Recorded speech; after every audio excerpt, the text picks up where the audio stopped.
Welcome to Smeester's Corner. I'm Adam Smeester. Today we're going to be talking about what makes or breaks relationships. This came about because I got a letter from a student asking me to address this in a Smeester's Corner, and her question was, what's the difference between real love and fake love? I'm breaking this down into two parts. Part one today, I will address what love is and what love is not, and then, according to research, what will surely break your relationships. Part two, I will talk about what will make a relationship. So I'm going to quickly talk about what love is not. Love is not infatuation. Infatuation can be confused with love a lot of times because infatuation can have a lot of the same symptoms of love, which is you feel on cloud nine, you get that feeling in your chest, they take your breath away. That can all be infatuation, but how do you know the difference between love and infatuation? Infatuation is how the other person makes you feel. So it's not love because it's not about the other person, it's about you. Infatuation is how the other person makes you feel about yourself because maybe they're better looking than you are. Maybe they're higher on the social status chart than you are.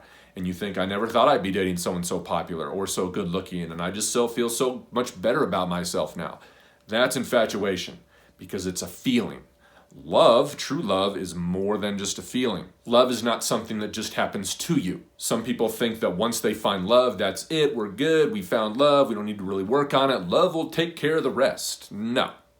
Okay, love is work, and I will talk about that in a second. Lastly, love is not a zero-sum game. Some people have the idea where it's either meant to be or it's just not meant to be. And it's meant to be if they don't have to do any work, and it's just, they exist in the relationship, and the relationship is great, and then once the feelings start to slow down and the relationship starts to slow down, well, maybe it just wasn't meant to be anymore. No. Okay, love is hard work. So here's what love is. Love is a lifestyle that you decide to live. Love is hard work, and love is a choice. I have to get up every day and choose to love my wife.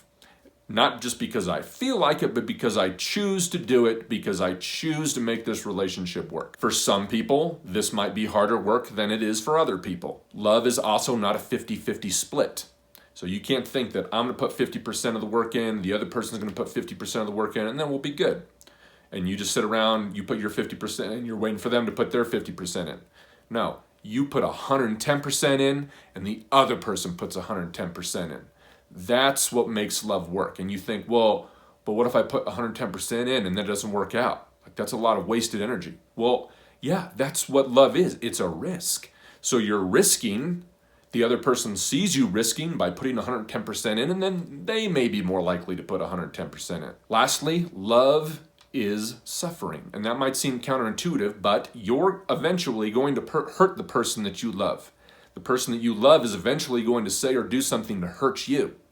But true love works through that. True love forgives, and true love works to repair that relationship. That's just a general overview of what love is and what love is not, just how to think about it.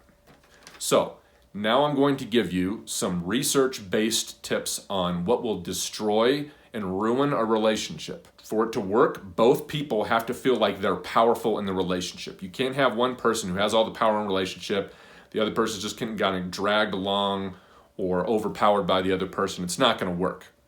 Both people, for it to work healthily, need to feel powerful in a relationship. Some people who are unpowerful people in the relationship will try to feel more powerful using unhealthy methods. So here's some things to think about. If you view a relationship and you look at the other person and think, are they making me happy?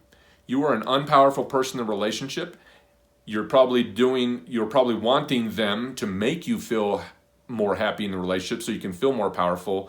That's going to doom it. It's not the other person's job to make you feel happy. It's your job to know your needs and to communicate those needs to the other person so they can meet your needs. You also have to take care of yourself. It's not the other person's job to take care of you for you. If you feel the need to have control of the relationship and over the other person, it's doomed. Both people need to feel powerful in a relationship, not just one. So if you're the person who needs to feel like you have the power, it's not going to work. Typically, a person tries to gain control or the power in a relationship using unhealthy methods, and here are some. They will get upset. They will withdraw. They will nag. They will ridicule. They will pout. They will cry. They will get angry. They will pressure and they will manipulate. And those are all toxic to a relationship. So if you're trying to gain power in a relationship, don't do those things, and don't think that you should be having power over the other person. There are 3 ways that powerless people try to feel more power in a relationship. These are the most common. The first one is to be the victim in the relationship. This is when you are looking for a rescuer to make you feel safe in the relationship. It's not the other person's job to make you feel more powerful in the relationship, because that's what you're doing. You're wanting to feel more powerful and for them to make you feel more powerful. That will doom it. Number 2, the bad guy. Okay, this is obvious to everybody. This goes without saying that if you're playing the bad guy in a relationship, it's toxic. This is when they're trying to control the other person, threaten the other person, intimidate, install fear. That's going to doom it. The last one is the rescuer, and this was me and a lot of my past relationships. This is when you take responsibility for the other person's life, and you think it's your job to make them happy, it's your job to make them feel whatever, and whatever they're going through, it's your job to rectify the situation. I've been in these situations where the other person says, well, you didn't make me feel seen in this situation, and you didn't make me feel blah, blah, blah, when they didn't even communicate that that's what you needed to do, or that's what they wanted you to do. Those 3 things will doom a relationship, because you are an unpowerful person if you do those 3 things. People who are scared in relationships show you their worst. People who feel loved in a relationship show you their best. True love brings out the best in both people, because both people feel powerful and are at their best. Now I'm going to give you some research. This comes from Malcolm Gladwell's book, David and Goliath, and he talks about a guy named John Gottman who works for the University of Washington, who researches relationships, and this guy's gotten to the point where he can listen to a casual conversation by 2 people in a relationship and tell you with 95% accuracy whether they'll be together in 15 years. He's broken this down into what he calls the 4 horsemen. So these things, if you do one of these 4 things a lot, it's doomed. Your relationship is doomed. The first one is defensiveness. If you get defensive a lot in a relationship, when someone comes at you with a criticism or critique, and you don't address the criticism or critique, all you do is get defensive and say, well, you don't have any right to say that because you do it too, blah, blah, blah.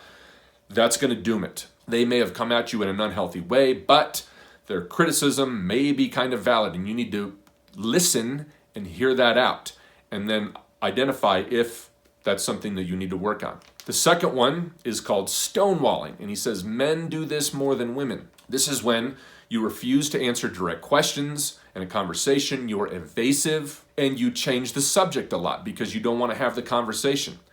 That's not a very good communication style. The other person will get resentful of you because you're not addressing some of the things that need to be addressed in the relationship. The third one is called criticism. He says women do this more than men. But this is when you're always criticizing and find faults with the other person. This creates defensiveness if you're doing this all the time. Also, if you're criticizing the other person all the time, you're breaking them down and you're weakening them. You're not building them up and strengthening them. And you probably think you're doing it for a good reason because you're trying to help the other person become a better person. But you got to do it in a better way than that. The last of the 4 horsemen is called contempt. He says this one's the worst. This is when one of the people in the relationship finds disgust with the other person because they probably view themselves as a little bit superior in some ways than the other person, and they commonly find disgust with the other person. That can be shown through lots of criticism, insults, and eye rolling.